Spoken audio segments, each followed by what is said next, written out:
Hi, everyone, and welcome back to The Business Edge.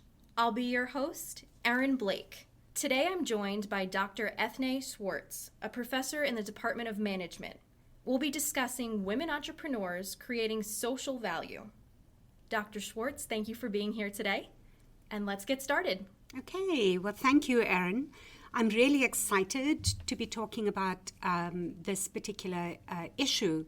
An issue that I think is very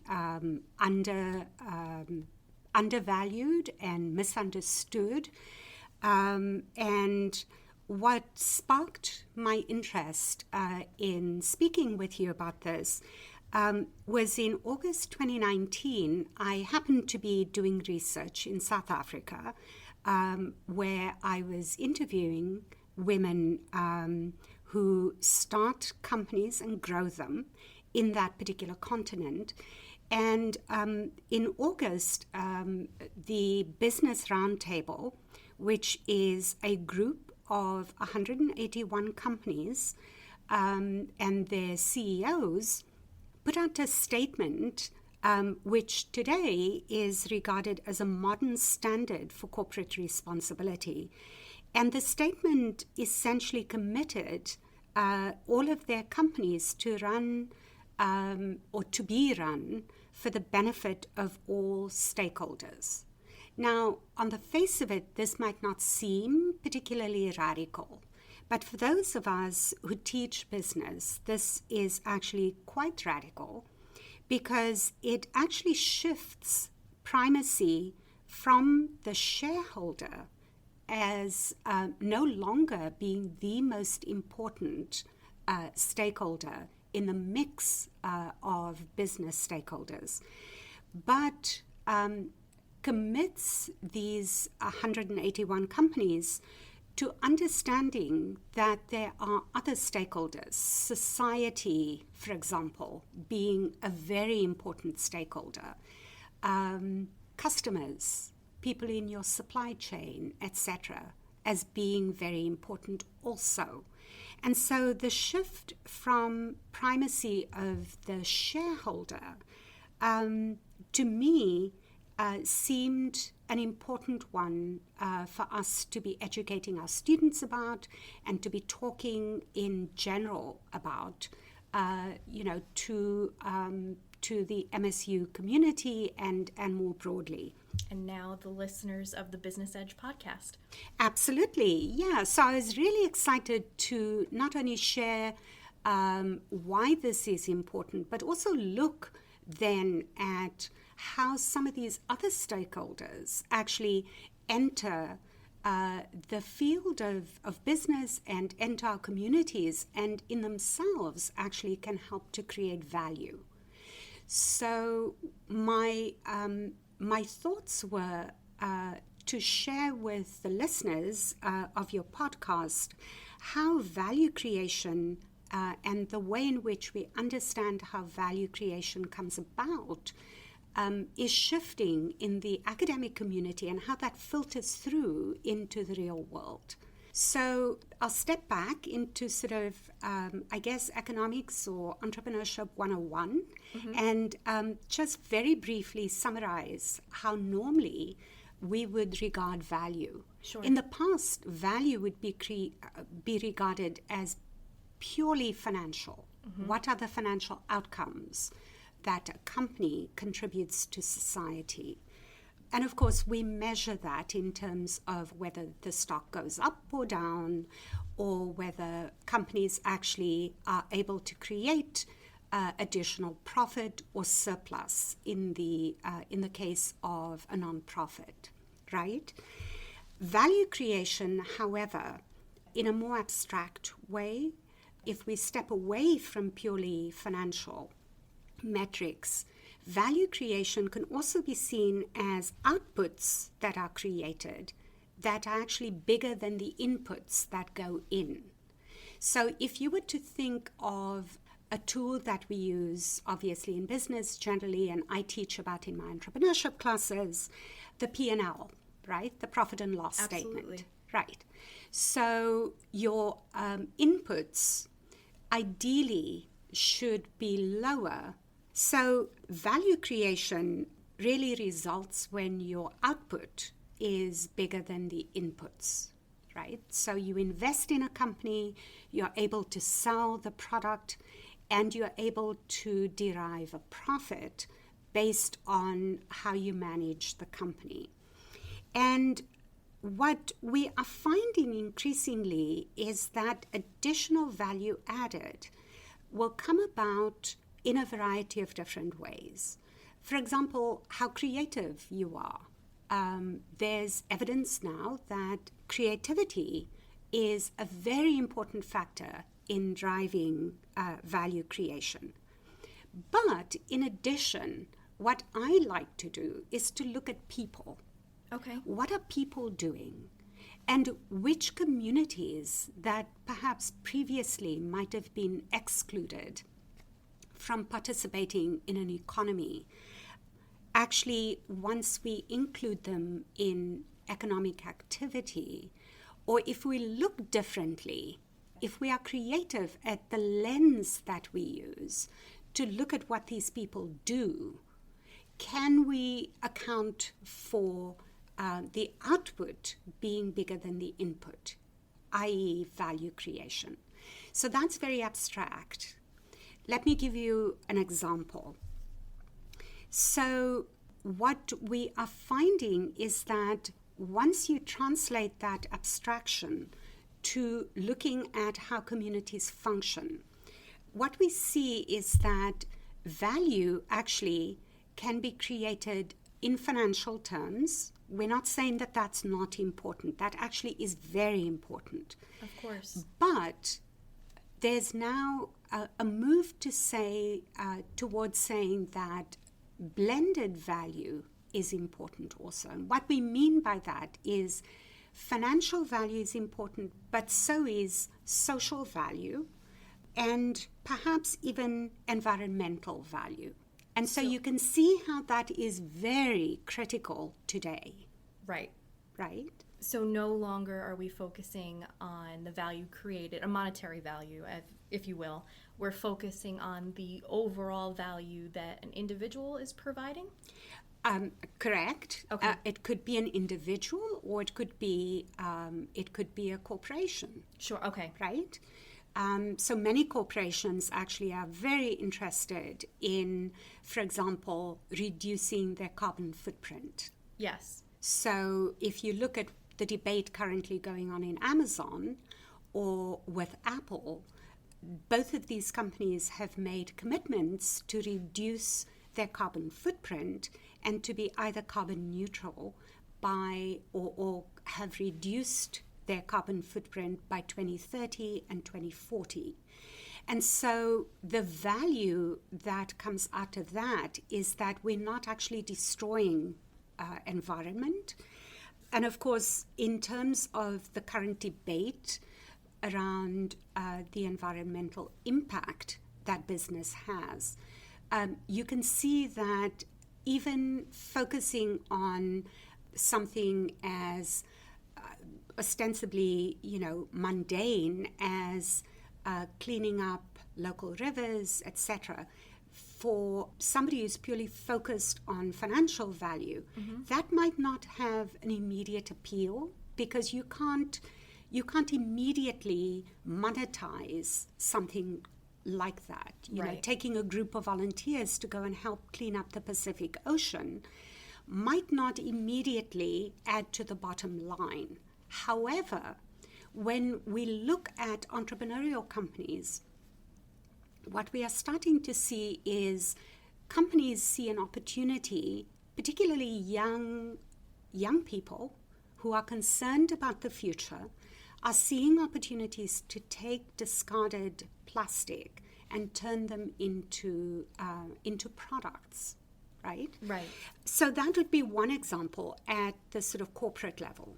But of course, my interest is in people who are just ordinary people going about their lives, looking at entrepreneurial opportunities, but also actually looking at how to make life better in a broad sense. And so this is where I'd like to bring in an example of the research that I do. That would be great. Because that kind of makes it very concrete. Right. And just to clarify, your research is based on South Africa, right? But this is not just applicable to South Africa. This whole theory of social value is applicable to any corporation in any country. Absolutely. That's really well said. I couldn't have done it better myself. So what we see is that in parts of Africa, and in particular in South Africa, where I was collecting data, I did interviews with about 15 companies started by women. And what became clear as I was collecting the data and started analyzing the data is that value is created by these women entrepreneurs in very much a sort of relational way. They look very often at shared value. And this is a concept that Michael Porter created. So the idea is that shared value is relational because the benefits are relative to the costs. What do I mean by that? So a very good example to give you is I was interviewing in a company that was started in 1994 when South Africa had just changed to a fully democratic system of government. And this company was started by a group of women who had made money themselves. They were successful in law and finance. And they knew that the country consisted of communities where it was very, very difficult for ordinary black farmers, for example, in rural areas to get access to funding to buy equipment for farms. Or they were very far from urban areas, and so they couldn't get their products to a market to sell. So these women set up an investment fund, and they invest specifically in communities where those communities don't have collateral demanded by the banks, or there are no banks to be had. You know, these banks really can't afford to be in every single community, and so there are these areas where there are gaps in finance provision, and these women step into that gap and lend. And so you can see here that what drives value creation, because obviously the companies create jobs and they employ people, even if it's on a small scale, you can see that there are huge risks associated for these women. Of course. Because they are taking their own money, or they raise a fund and then they go and invest in these communities. Often, when they started out, they didn't know that they'd ever be paid back. But That's a big risk. Absolutely. But you know what is so amazing is they find that their repayment rate is 96%. Wow. And so in addition, what we then do is we look at patterns that emerge, right? So across all of these companies, what struck us was that the social value creation was so very real. Between these women and the individuals or companies they're lending to? Absolutely. Because very often the women entrepreneurs who decide deliberately, to create companies that focus on shared value, and not all of them do, but right. They tend towards, they are drawn towards communities where they can make a difference, where there's social purpose. Okay. And so what we see across all of them, or certainly the cases that I have in my research, is that they are driven by what in the literature has become known as not only shared value, but blended value. Okay. So I think when you look at women, you can actually see that the reality on the ground actually approximates what we see in the research that we do. And of course, the research influences the practice, which really is why I'm an academic. I love to bring the reality of how the world operates, but with a lens to look at how could this be made to be different. Sure. Right? And I think it's particularly an acute need currently because our world is on a precipice, not only environmentally, but also in terms of different communities in different parts of the world where poverty is just such an immense issue.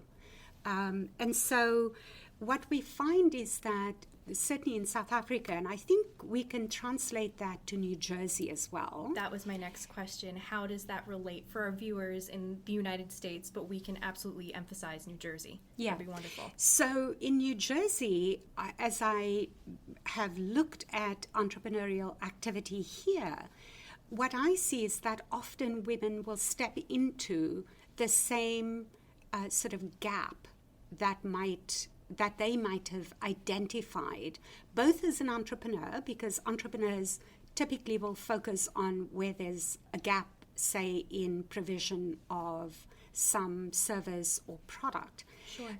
So the company that I think is the best to exemplify this in New Jersey is also an investment company called Rising Tide Capital.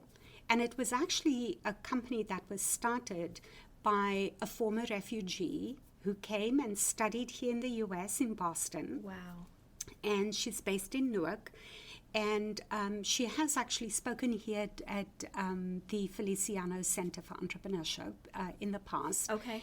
And her company does very similar work. She will invest in communities where there is perhaps a risk aversion on the part of larger, more corporate institutions in the finance community. And of course, the recent sort of flourishing of angel investment communities focused on women. So, for example, Golden Seeds is a very good example of this. Golden Seeds was started by women investors who wanted to invest in companies that typically wouldn't get would not be looked upon favorably by venture capital investors. Okay. And so in the late 1990s and early 2000s, some professors at Babson University or Babson College and Harvard University and other academics like myself, we started to focus and do research on what the gap was, to identify the actual gap. The gap between female investment from venture capitalists and... So what I mean by a gap is that in entrepreneurship, we speak about a financing gap, okay, or an equity gap. Right. Depending on whether your bank qualifies for bank finance, there's typically a gap between what the banks are willing to invest and the collateral that people typically have or don't have. So if you don't have collateral, you typically, or if you're in a very sort of risky segment of the economy, a bank will not lend to you because banks are very conservative. And they need to be. I'm not criticizing them. They need to run their companies well. And on the equity side, which is where you invest in a company and you take an equity share, there's also a gap. And what we find is that for female entrepreneurs in the late 90s and early 2000s, women were not getting their fair share of the pool of funding in the US available as equity investment, right? Okay. So the professors colleagues at Babson College and Harvard started a project called the Diana Project. And we see the outcome today as all of these funds that focus on women, right? So Golden Seeds is a woman-owned venture angel community, and they invest in women-owned companies. Now, why did we need that? So if you look at some of the women-owned companies that exist today, so well-known companies, Care.com is one. I'm sure most of our listeners are familiar. Right. And most of our students probably, or some of our students will get jobs. Be employed, yes. Yes. Do you know that woman who started that company really struggled to get angel funding and then venture capital funding? Really? Right. And so you can see that, and another example, which is kind of less well-known perhaps, is a company in the consignment industry. Okay. So we all know consignment today because probably we all use ThreadUp, Yes. right? And I know in my classes, my students love that company. When I speak about this, they all relate to that. One of the very first companies that helped to create that entire sector of recycling clothing in fashion is a company called The Real Real. So R-E-A-L, R-E-A-L. And the intention there is to communicate that when you have a luxury item, say for example you have a watch that is a branded watch, right, and you send it to them, they actually employ very knowledgeable specialists who can make sure that the watch is real. Or you send them a handbag that you paid a lot of money for. They will actually verify that it is authentic. And that particular company, again, was started by a woman entrepreneur. And when she went to ask for funding from venture capital companies, they were largely male, and they did not believe that this company could work. And to quote the entrepreneur, she said that they thought that there are only so many shoes that women can wear. Wow. So, I think it speaks to the different perspectives of the people sitting as the investors on one side of the table. Sure. And the people who can see the need, a social need perhaps, or social want. Because, luxury goods, not all of us can afford that. Right. But it doesn't mean that there isn't a want. Or a need. For people to recycle those types of items, because they're part of the goods that we have in society, and why not recycle them? Right. So really, it's this lack of understanding and perhaps a lack of empathy on the side of the investors. Right. Correct? Okay. So now those companies, will take The Real Real, for example. Do you believe that the struggles that an entrepreneur for The Real Real went through helped pave the way for companies like ThreadUp to be successful? Absolutely. It established that there was actually a viability to recycling clothing in this way. Right. And of course now what we are seeing is that the sector gets created, and one company does that, or maybe two companies do that, and then all of a sudden it cascades throughout society, right? And so when you think about value added and value creation, if those people had not been brave enough to take that initial step, right, would we today be talking about circular economies in fashion? I doubt that. I agree. Right? If the person who started care.com had not been brave enough to take on the risk of putting initial money in to test out whether this idea could work, right, would we have the kind of care or access to care provision that her company provides? Again, I don't think so.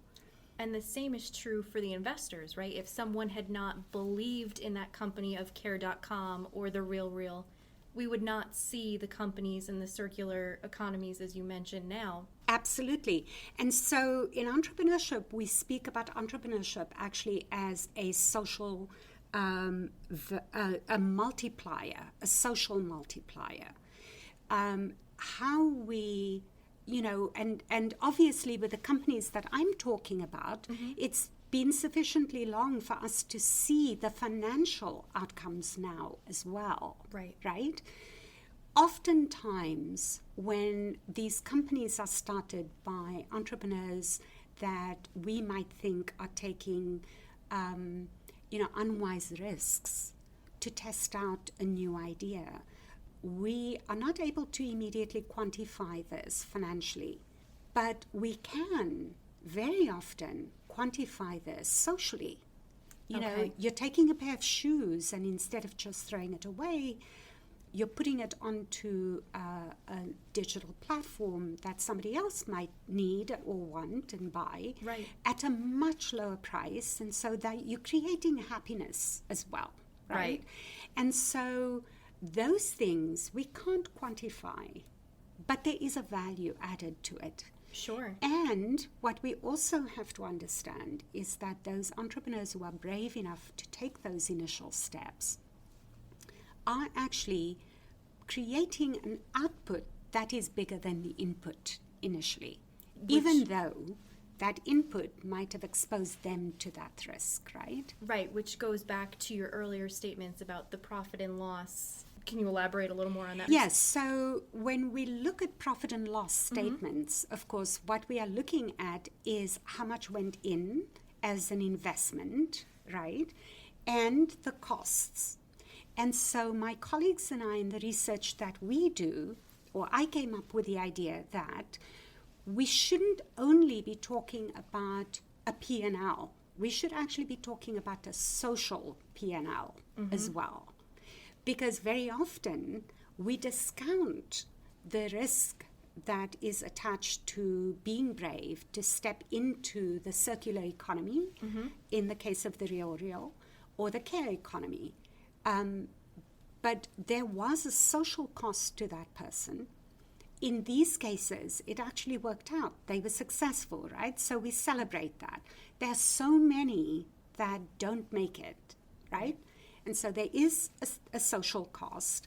And of course, there is a sort of profit in the sense of unquantifiable. So it's very nuanced. How do you value happiness? How do you value beauty?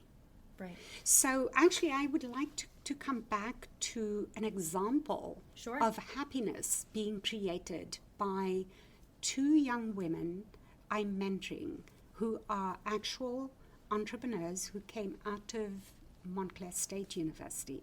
From the Feliciano School of Business? From the Feliciano School of Business. One was a student here in marketing. Okay.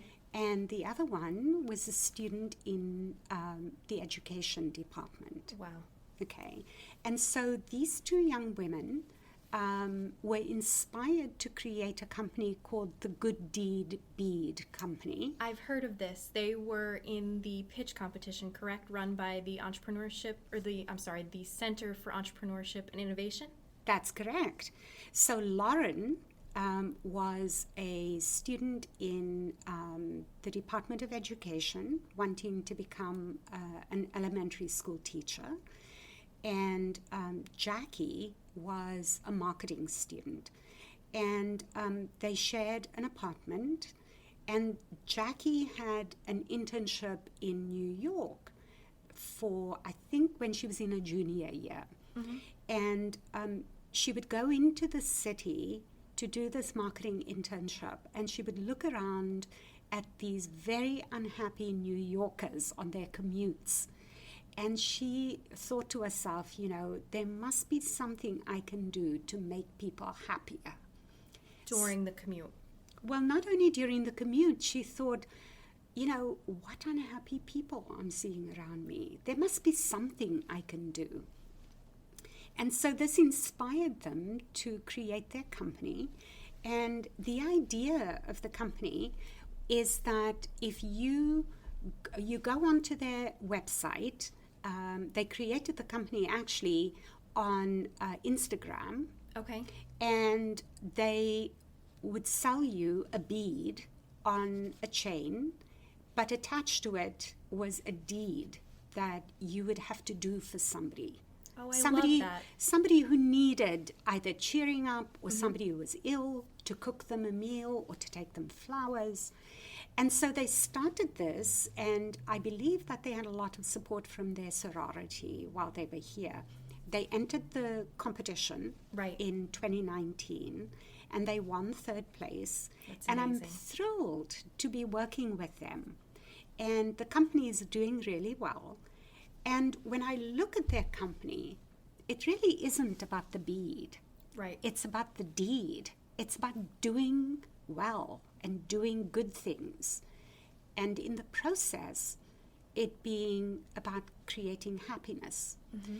So I think when you look at the company initially, you see something tangible being sold. But actually, how do you measure the happiness? You can't. No. Right?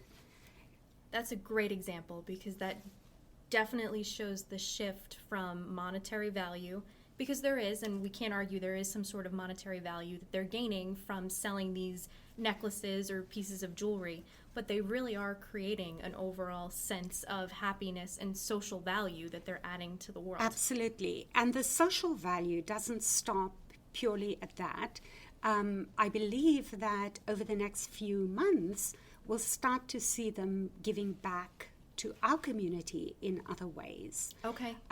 So I know that, part of their vision for the company is to look at perhaps engaging with the wider Montclair community in ways that support, for example, other companies or other entrepreneurs that might want to do so or create social value in a particular way as well, in whatever their business model calls for. And so I think the social multiplier effect is very, very powerful. And of course, I'm hoping that over time, this will lead Lauren and Jackie to be able to run their company full time and maybe grow this into something much larger. And where that will be, we don't know yet, but that's the exciting part of being an entrepreneur. Some might also say, the scary part of being an entrepreneur, but I think this vision that entrepreneurship provides is best explained by a framework that I use in my research. And I can't claim responsibility for this. It's two colleagues of mine at other universities who've come up with this, Zara and Wright. I draw quite a lot from their work on strategy, and particularly entrepreneurial strategy.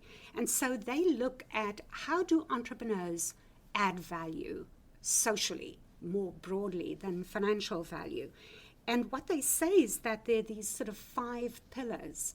I've already spoken about the one of the social multiplier effect, right?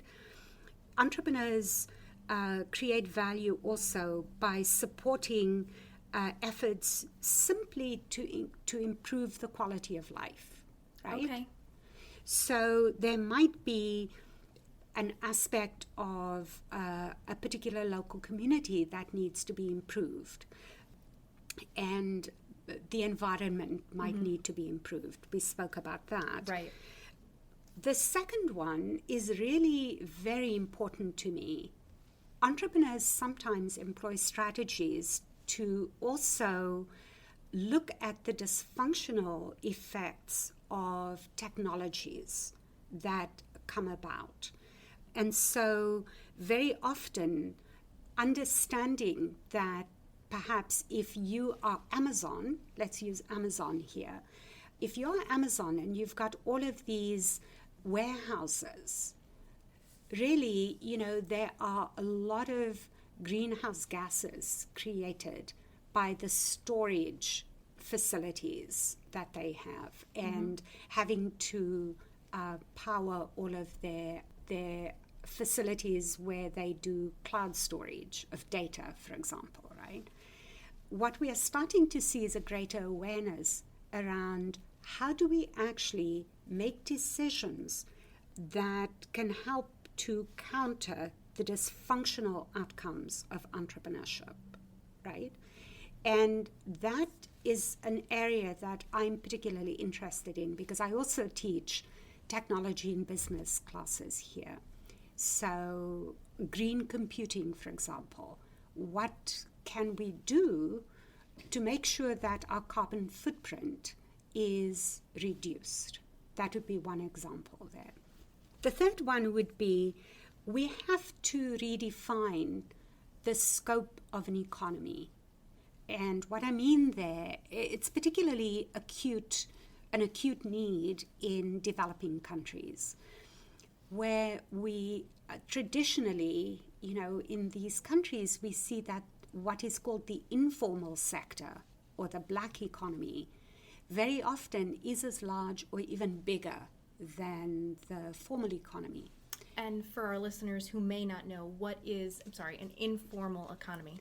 So informal economies exist everywhere, right? So it could be that you're starting up a company in New Jersey, you're testing out a food idea, a product idea, and you're selling it without registering the company with the tax authorities, and you're not paying taxes. You're kind of doing business under the table. Okay. Right? I think our listeners probably can relate to that. Right. And so it's very often the way in which an entrepreneurial entity will start, but then the startup occurs when you actually register the company with the state. Okay. You start paying taxes, you become part of the formal economy. Right. So what we find is that in the developing world, and this might exist in inner cities in the US too, is that very often that type of economic activity is so enormous. It can actually overshadow and be bigger than the formal economy. But there is some unknown with that, right? We can't physically track those companies. And what we are starting to see is that when we do analyses now, there's a greater awareness that we should at least try to estimate the size of it. Okay. It obviously is very difficult to track it because if somebody doesn't register a company, then you don't have data. Yeah, there's no public information. But what you can do is physically go into those areas and look at what people do. That's interesting. Right. And so that is partly what drives me. Okay. I love to go into these communities and see what they do, because the fact that they don't exist technically or formally doesn't mean that they don't exist. They do exist, but there are reasons why they don't register their companies, or why they feel that, it's better for them to operate in the way that they do. And part of my work sometimes will be to say, you're actually damaging your company because it'll never grow if you stay informal. That's really not my most important job, but right.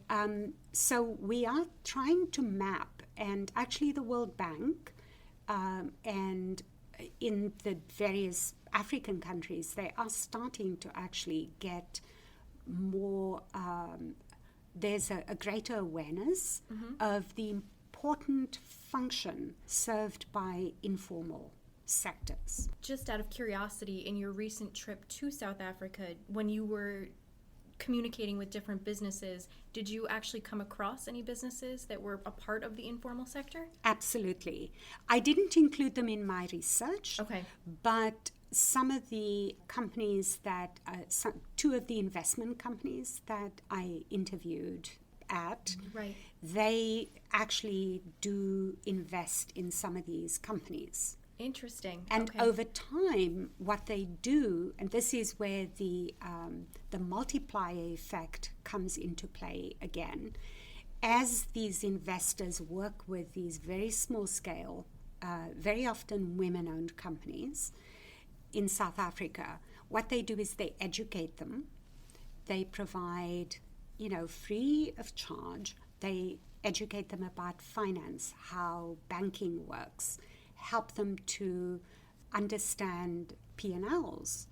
They educate them about financial concepts. And also over time, they will pull them into the formal economy. Interesting. So they're giving them that financial literacy education. Exactly. And why it actually is better to become part of the formal economy, because if you stay in the informal economy, the likelihood is that your company will always remain very, very small, because you'll never get to a point where a bank, or a company in the formal sector will work with you, say, to distribute your product, to get to bigger markets. You need to have some, there's certain basic things that you need before companies will start to work with you as part of a strategic relationship. So the investors that I work with or interviewed they will over time convince some of these people to register, because the strategic relationships that they can then develop, say if you're a small-scale farmer and you want to start supplying a supermarket chain, that is a strategic relationship that won't occur if you continue to be an informal trader. Sure, right? absolutely. You need that relationship with the supermarket. Exactly. But actually, to your point about whether I saw informal sector activity, absolutely. So I was based in Johannesburg, and every Tuesday morning I would walk to the university campus where I was based, and there'd be these people with recycled material. They would have these little carts that they make themselves, mm-hmm. and they would go around to properties in the area where I was living, which is, a fairly nice suburb of Johannesburg called Sandton. And these guys, usually they were men, mm-hmm. they were unemployed. They had no prospect of ever getting work in the formal economy. But they were so entrepreneurial. They make these carts and they go around and collect recycled materials. So cardboard, paper, plastic. And so after a few weeks of this, I started asking people, what do they do right. with all of this material? And, talking about social value, these individuals actually fill a void in South Africa because they have a different way of dealing with recycling there. Local municipalities don't come and collect recycled materials like they do here in the US.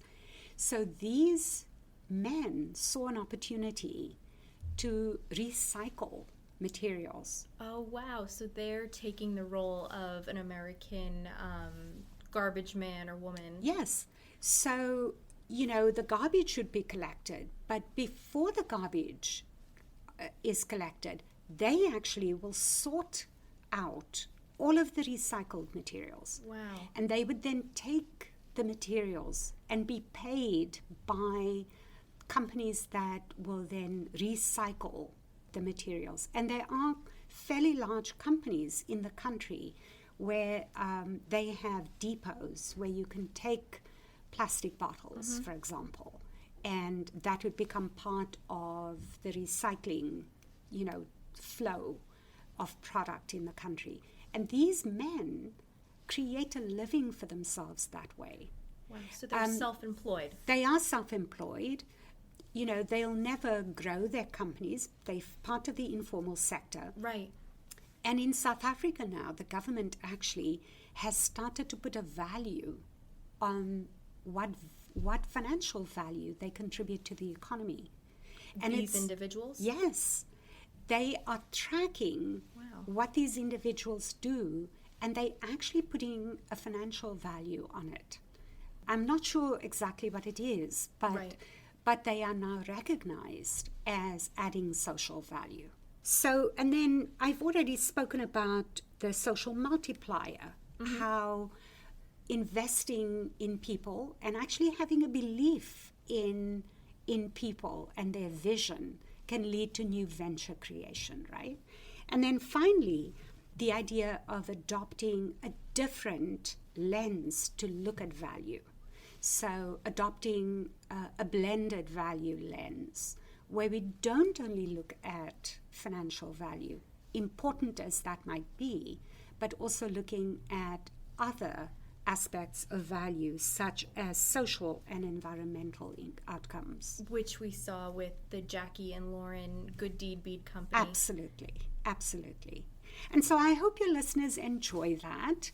I hope to follow up with you later in the spring semester, because of course, I have a to. couple of other projects underway, and I'd love to share those with people as they come about. That would be amazing. Thank you so much for sharing your knowledge on this social value and your experience that you've had over in South Africa, which again, for our listeners, is not just emphasized in South Africa. This can happen in any country all over the world. And that's it for today's episode. I hope everyone enjoyed the topic. And if you have any comments, please feel free to email us at FelicianoBiz, that's BIZ, at montclair.edu, or message us on social media. New discussions will be released soon, so be sure to subscribe on Apple and Google.